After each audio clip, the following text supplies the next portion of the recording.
4월 26일 화요일 삶의 기적을 일으키는 30분 예배를 시작하도록 하겠습니다.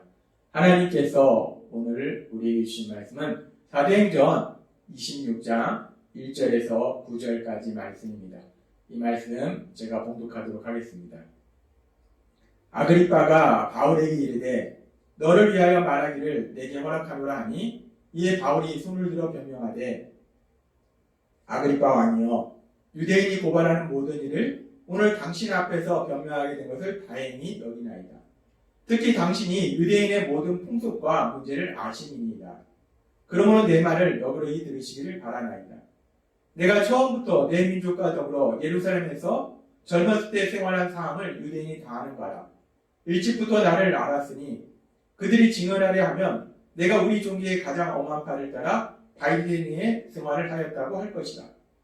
이제도 여기 서서 신문받는 것은 하나님이 우리 조상에게 약속하신 것을 바라는 까닭이니 이 약속은 우리 12지파가 밤낮으로 간절히 하나님을 받들어 섬김으로 얻기를 바라는 바인데 아그리빠 왕이여 이 소망으로 말미암아 내가 유대인들에게 고소를 당하는 것입니다.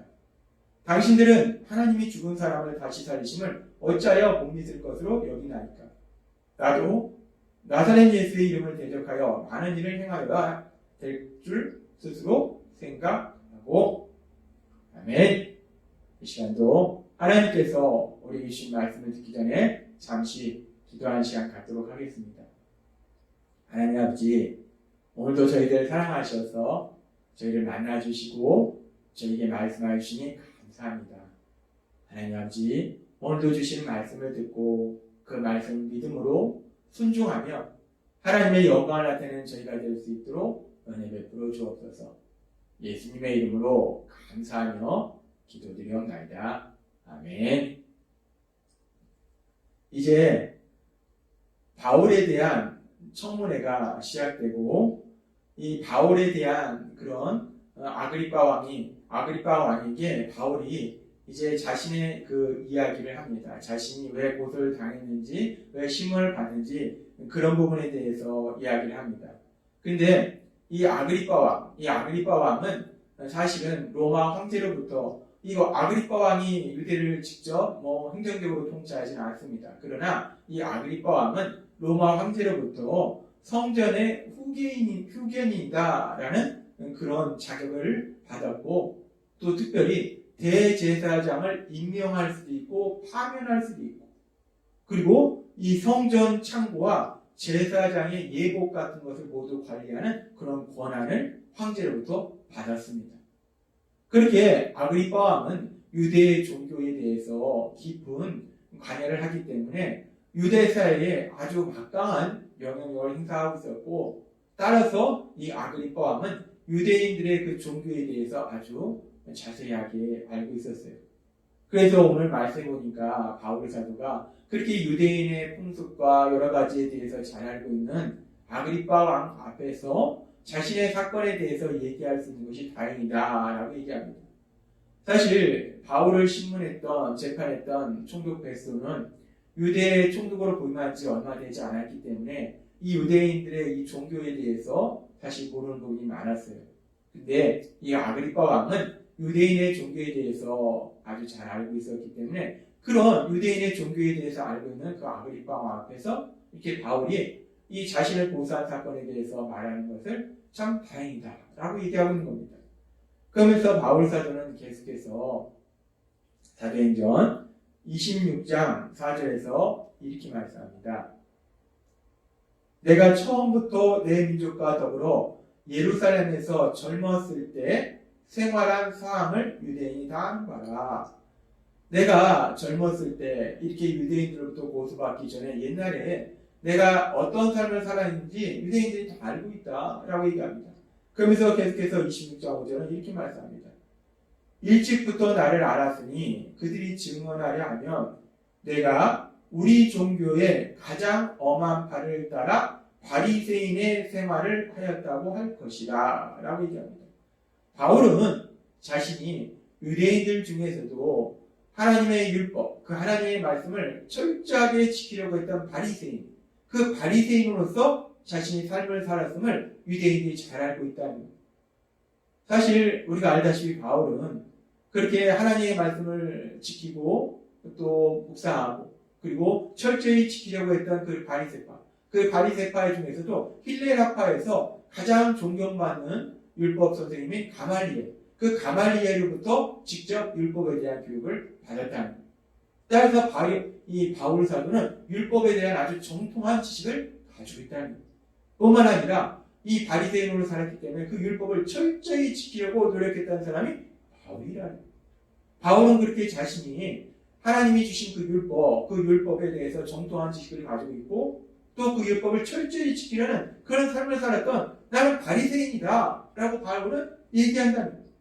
그렇게 바울이 자신이 바리새인이다 라고 얘기하면서 계속해서 바울은 사도행전 26장 6절에서 이렇게 말합니다. 이제도 여기 서서 시몬 가는 것은 하나님이 우리 조상에게 약속하신 것을 바라는 까닭이니 라고 얘기합니다. 내가 그렇게 유대인 중에서도 하나님의 말씀을 철저하게 지키려고 하는 바리새인으로서 젊었을 때부터 살았고 그래서 나는 하나님의 말씀을 믿는 하나님의 말씀대로 살려는 그런 삶을 살았는데 지금도 내가 여전히 그런 삶을 살고 있고 지금도 내가 이렇게 시문을 받는 것은 하나님의 우리 조상들에게 약속하신 것을 바라는 까닭이다. 내가 알고 있는 율법, 그 하나님의 말씀 속에서 하나님이 약속하신 것을 내가 기대하는 마음이 있기 때문에 하나님의 약속이 이루어질 것을 믿는 믿음, 그 소망이 있기 때문에 내가 지금 이렇게 시문을 받는다라고 얘기한다는 거예요. 바울 사도는 지금 자신이 시문을 받는 이유가 자신이 하나님을 믿지 않아서 하나님의 율법을 몰라서 하나님의 율법을 믿지 않고 하나님의 말씀대로 살지 않아서가 아니라 자신은 젊었을 때부터 하나님의 말씀을 정통을 알았고 그 하나님의 말씀을 가장 철저하게 지키려고 했던 바리새인으로서 삶을 살았던 사람으로서 지금도 여전히 그 하나님의 말씀을 믿고 철저히 지키려고 하기 때문에 그 하나님이 주신 약속의 말씀, 그 약속의 말씀이 이루어질 것을 믿는 믿음, 그 소망으로 인해서 자기가 지금 시험을 받는 것이다 라고 바울 사도가 얘기하고 있다는 거예요. 하나님의 말씀을 믿기 때문에 그 말씀을 믿는 소망으로 인해서 시험을 받는다라고 얘기한다는 겁니다. 그래서 바울 사도는 계속해서 이렇게 말합니다. 사도행전 26장 7절 말씀. 이 약속은 우리 12지파가 밤낮으로 간절히 하나님을 받들어 섬김으로 얻기를 바라는 바인데 아그리파 왕이여 이 소망으로 말미암아 내가 유대인들에게 고소를 당하는 것입니다 라고 얘기합니다. 자기가 그렇게 하나님의 약속이 이루어질 걸 믿는 그 소망 때문에 하나님의 말씀을 믿는 그 소망 때문에 자기가 이렇게 시험을 받는데 그 하나님이 자신이 믿는 하나님의 약속, 그 약속은 자신만 믿는 것이 아니라 그 약속이 이루어질 것을 자신만 소망하는 것이 아니라 지금 보니까 우리 12지파가 밤낮으로 간절히 하나님을 받들어 섬김으로 얻기를 바라는 바인데 하나님을 간절히 섬기는 그 유대인들의 조상 때부터 그 소망이 그 약속이 이루어질 것을 간절히 바라고 있었다는 거예요. 그 소망을 가지고 있었다는 거예요. 바울 사도는 지금 얘기합니다. 내가 지금 유대인들의 고소에 의해서 이렇게 신문을 받는데 내가 왜 신문을 받고 있는가? 그 신문을 받고 있는 정확한 이유는 유대인들의 조상들 때부터 믿었던 하나님의 약속, 그 약속이 이루어질 것을 기대하는 소망, 그 소망을 나도 가졌기 때문에 나만 갖는 것이 아니라 유대인들의 조상 때부터 가지고 있던 그 소망으로 인해서 내가 이렇게 신문을 받는 것이다 라고 아그리파 왕 앞에 얘기합니다.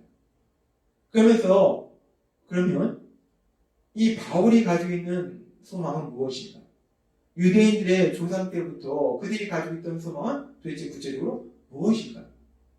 성경은 그런데 그 소망이 무엇인지를 명확하게 말씀하고 있지는 않습니다. 그런데 우리가 계속되는 바울의 말을 통해서 이 소망이 무엇이구나 라는 것을 우리가 알 수 있습니다. 바울은 계속해서 이렇게 얘기합니다. 사도행전 26장 8절 말씀.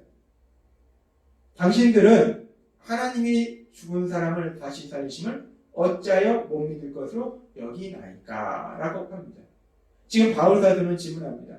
전능하신 하나님이 죽은 사람을 다시 살릴 수 있는 건 당연한 것이 아니냐? 왜 그것을 믿지 못할 것으로 여기냐? 라고 질문합니다. 근데 지금 이 바울의 질문은 사실은 단순히 질문이 아니라 역설적으로 더욱더 강력하게 진리를 선포하는 거예요. 유대인들이 믿는 하나님, 그 하나님은 전능하신 하나님이시기 때문에 모든 것을 할 수 있는 하나님이시기 때문에 죽은 자를 살릴 수 있는 능력이 있다는 거예요. 그 하나님은 죽은 자를 살리신다는 거예요. 바울은 지금 그 부분을 얘기하는 겁니다. 하나님은 죽은 자를 살릴 수 있는 분이라는 거예요.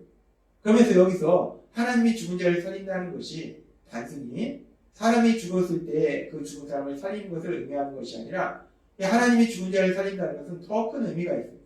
바울 사도가 계속해서 사도행전 26장 22절과 23절에서 이렇게 말씀합니다. 하나님의 도우심을 받아 내가 오늘까지 서서 높고 낮은 사람 앞에서 증언하는 것은 선지자들과 모세가 반드시 되리라고 말한 것밖에 없으니 26장 23절에 이렇게 말씀합니다. 곧 그리스도가 고난을 받으실 것과 죽은 자 가운데서 먼저 다시 살아나사라고 얘기합니다. 지금 바울 사도가 하나님이 죽은 자를 다시 살릴 수 있다라는 것은 단순히 사람이 죽었을 때 하나님이 살리신 것만을 의미하는 것이 아니라 더 큰 의미가 있는데 그것은 하나님께서 보내주신 그리스도, 메시아, 그 메시아가 십자가에 죽으셨는데 다시 살아나셨다. 그 메시아가 부활하셨다라는 것을 의미한다는 거예요. 그렇습니다. 지금 바울 사도가 소망하고 있는 것이 무엇인가? 바울 사도가 소망하고 있고 또 유대인들의 조상이 소망하고 있는 것이 무엇인가? 그것은 바로 하나님께서 약속하신 메시아가 이 땅에 올 것을 소망하는 거예요. 바울 사도도 그런 소망을 가지고 있었다는 거예요. 유대인들의 조상 때부터 가지고 있었던 것처럼 하나님께서 메시아를 보내주신다. 그 메시아가 이 땅에 오실 것이다. 그 메시아에 대한 소망을 가지고 있었다는 거예요.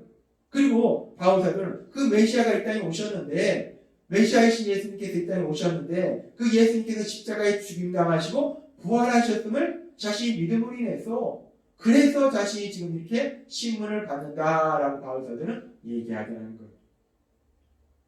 우리는 오늘 말씀을 통해서 믿음의 사람 바울, 그 바울 사도가 소망하는 것이 무엇이고 바울 사도가 무엇을 믿고 있는지 다시 한번 우리가 생각해 볼 수 있습니다. 믿음의 사람 바울, 그 바울 사도가 소망했던 것은 유대인들이 주상 때부터 소망했던 것처럼 하나님께서 보내주신 그리스도, 메시아, 그 구원자에 대한 소망을 가지고 있었다는 거예요. 그리고 바울 사도는 그 구원자로 오신 예수님께서 십자가에서 죽임당하시고 부활하셨음을 믿었다는 거예요. 바울 사도는 그렇게 하나님께서 보내주신 메시아에 대한 소망을 가지고 있었고 그 메시아로 오신 예수님께서 십자가에 죽임당하시고 부활하셨음을 믿었어요. 그러면서 바울은 그런 예수님의 십자가 죽으심과 부활하심에 대한 믿음을 통해서 빌립보서 3장 10절에서 12절은 이렇게 말씀합니다. 내가 그리스도와 그 부활에 걷는 것, 그 고난에 참여함을 알고자 하여 그의 죽으심을 본받아 어떻게 해서든지 죽은 자 가운데서 부활에 이르려 하느니 내가 이미 얻었다 함도 아니오 온전히 이루었다 함도 아니라 오직 내가 그리스도 예수께 잡힌바된 그것을 잡으려고 달려가느라 라고 고백합니다. 죽은 자 가운데서 부활에 이르려 하느니 바울은 하나님께서 약속하신 메시아에 대한 소망이 있었고 그 메시아로 오신 예수님께서 십자가에 죽임당하시고 부활하신 그 사실을 믿었어요. 그래서 그 사실을 믿음으로 인해서 자신도 그 예수님처럼 부활에 대한 소망이 있었다는 거예요. 자신도 죽음에서 다시 살아날 것에 대한 그 소망이 있었다는 거예요. 근데 여기서 바울 사도가 그렇게 자신도 부활할 것에 대한 소망을 가지고 있었던 것은 여기서 말씀하는 부활은 물론 우리가 육체의 죽음 이후에 영원한 부활이 있겠지만은 그 부활과 더불어서 더 중요한 것은 영적으로 죽었던 우리들이 영적으로 살아났다는 거예요. 죄로 인해서 하나님과의 관계가 단절됐던 우리들이 이제 다시 영적으로 살아나서 하나님과 사랑의 관계로 회복됐다는 거예요. 그래서 죄인이었던 우리들이 하나님의 사랑을 받는 아들과 딸이 되었고 그래서 우리를 사랑하신 하나님, 그 하나님이 다스리시는 하나님 나라의 삶을 산다는 거예요. 그렇습니다. 바울 사도가 소망하고 있는 것은 결국 그렇게 부활하신 예수님을 믿음으로 인해서 자신도 부활에 이르는 것. 영적으로 죽었던 자신이 이제 하나님의 사랑을 받는 아들과 딸이 되어서 하나님께서 다스리시는 그 하나님 나라의 삶을 사는 것, 영원한 하나님 나라의 삶을 사는 것, 그것이 바울 사도의 소망이었다는 것. 오늘 말씀을 통해서 믿음의 사람 바울, 그 바울 사도가 가지고 있던 그 소망을 우리가 생각하면서 우리도 바울 사도처럼 그렇게 예수님을 믿음으로 인해서 바울 사도가 가졌던 그 소망, 죽음에서 부활하는 그 소망, 영적으로 죽었던 우리들이 이제는 하나님의 사랑을 받는 아들과 딸이 되어서 모든 것을 할 수 있는 우리 살아가신 하나님, 그 하나님께서 다스리는 그 하나님 나라의 삶을 살게 되는 그 소망, 그 영원한 하나님 나라에 대한 소망, 그 소망을 가지고 이 세상을 살아가시는 여러분 되셨으면 좋겠습니다. 오늘 주신 말씀처럼 우리도 그렇게 바울 사도처럼 그 소망을 가지고 하나님이 다스리시는 그 하나님 나라에 살아가는 그 소망, 그리고 그 소망이 우리의 현실을 이루어짐으로 인해서 날마다의 삶 속에 기뻐하며 감사하며 하나님을 찬양하시는 여러분이 되시길 주님의 이름으로 축원합니다. 기도하겠습니다. 하나님 아버지 감사합니다. 오늘 주신 말씀처럼 바울 사도의 소망처럼 우리도 우리 예수님의 부활하심을 닮아서 영적으로 죽었던 우리들이 이제 영적으로 살아나서 하나님의 사랑을 받는 아들과 딸이 되어서 우리를 사랑하신 하나님, 그 하나님이 다스리시는 하나님 나라, 그 영원한 하나님 나라의 삶을 소망하면서 그 소망이 또한 현실로 이루어짐으로 인해서 기뻐하면서 하나님 아버지 앞에 마음껏 감사하며 찬양하며 하나님의 영광을 나타내는 저희 모두가 될 수 있도록 은혜 베풀어 주옵소서. 예수님의 이름으로 감사하며 기도드리옵나이다. 아멘. 이 시간도 하나님께서 우리 주신 말씀을 묵상하면서 조용히 기도하는 시간 갖도록